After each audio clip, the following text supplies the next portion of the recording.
Après la première phase du concours de la bourse d'études pour le développement du Congo central, édition 2022-2023, initiée par le gouverneur de province, Dr Guibondo Ndungidi, organisée à l'ISC Matadi les dimanches derniers, qui avait porté notamment sur les sciences et la culture générale. C'est le tour du jury oral qui a connu la participation de 30 meilleurs candidats retenus sur le 305 élèves au départ. Sur le 30 candidats restants, 16 filles et 14 garçons ont participé à cette épreuve orale dans la salle de banquet de la résidence officielle du gouverneur de province au quartier Ciné Palace dans la commune de Matadi le lundi 24 octobre courant. Le directeur de cabinet du ministre provincial de l'Éducation, M. Christophe Mompaka, donne l'importance de cet événement. Aujourd'hui, nous sommes dans la deuxième phase, disais-je, la phase de l'interview qui va nous permettre de ramener le nombre de sélectionnés de 30 à 20.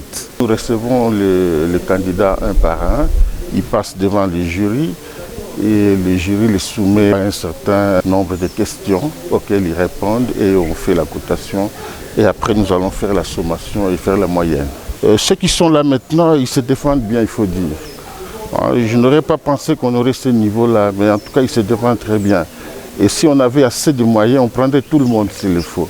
Mais puisque c'est sous forme de concours, on prendra ceux qui seront à notre utile. Au sortir de l'épreuve, quelques participants s'y sont exprimés. Je tiens à apporter une aide intellectuelle car c'est ce qu'on nous demande pour le développement du Congo central.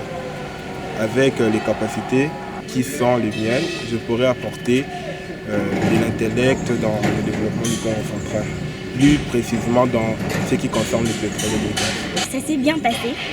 Il fallait juste un peu de concentration et réfléchir un peu plus et c'est tout. Je m'attends à une réussite. Si ce n'est pas le cas, alors les gens qui vont réussir, c'était leur destin. Il a innové, c'est encourageant. D'ici, il y aura les gens qui viendront, qui vont faire sûrement plus pour qu'on puisse aussi les remercier comme je remercie le docteur Guibondo. Signalons que la publication de résultats est prévue pour ce mardi 25 octobre 2022 et suivra la cérémonie officielle de remise de bourses aux lauréats le mois prochain.